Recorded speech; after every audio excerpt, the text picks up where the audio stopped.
Hello guys, welcome back to our channel. আশা করি সবাই ভালো আছো। আজ হচ্ছে উল্টো রথ, মানে গতকাল ছিল আর কি। আজ আমি ভিডিওটা আপলোড করছি। তো সেদিন সকাল থেকে আর সময় হয়নি, আর পাপান দুদিন ধরে একটু জ্বরে ভুগছে। ভেবেছিলাম তো রথ টানতে পারবে না, তারপর ওই দিন সকাল থেকে আর জ্বরটা আসেনি। সারাদিন তো জগন্নাথকে ডাকে, তো ঠাকুরের কথা শুনেছে। ওর বেশ ইচ্ছে ছিল রথ চালানোর। বিকেল ওর বাবা ফেরার পর ও রথটা সাজিয়ে দিয়েছে। সেদিন আর সেরকম যত্ন করে সাজানো হয়নি। হ্যাঁ, জগন্নাথ। সময় ছিল না, যেহেতু বিকেলে অনেক দেরি করে ফিরেছিল।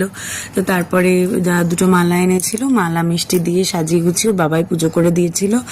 তারপরে রথ নিয়ে দুজন মিলে বেরিয়েছিল বাইরে। আমি তো ভেবেছিলাম যেমন রথের দিন রথ টানিনি, তেমন মনে হয় যে দেখছো জগন্নাথকে কেমন নমস্কার করছে।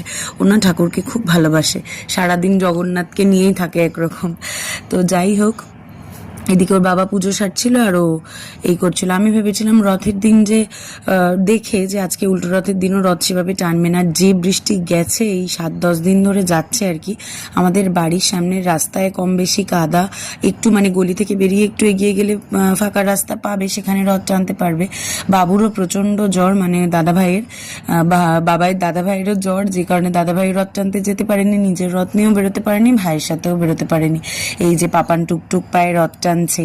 আমি তো ভেবেছিলাম যে রথের দিন যেহেতু রথ টানেনি, তাতে করে ভেবেছিলাম হয়তো উল্টো রথের দিনও রথ টানবে না। এই যে দৌড়েছে নাকি রথ নিয়ে, ওর বাবার সাথে একলাই গিয়েছিল, আমি আর যেতে পারিনি, বাড়িতেই ছিলাম আমি। এই যে রথ আবার উল্টে একবার ফেলেও দিয়েছে, ওর বাবা বাড়িতে এসে বললো। তো যাই হোক, রথটা টেনে বাড়িতে এসে ঘুমিয়েছে। সেদিন একটু বেরোতে রথের দিন দেরি হয়ে গিয়েছিল, তাই উল্টো রথের দিন তাড়াতাড়ি বেরিয়েছিল। তারপরে বাড়িতে এসে ঘুমটুমটাই দিয়ে উঠে পাপানকে নিয়ে গিয়েছিলাম হচ্ছে আমাদের বাড়ি। তো বাড়িতে গিয়েছিলাম হচ্ছে রথের দিন খিচুড়ি না হলে তো ঠিক জমে না। আর এদিকে এই নতুন মেম্বারকে দেখারও ইচ্ছে ছিল। ছোট বোনও এই ডগিটা এনেছে, এই দিন 3-4 হলো। তো খুব কিউট, আর চুপচাপ বসেও ছিল, মানে শান্তশিষ্ট আর কি।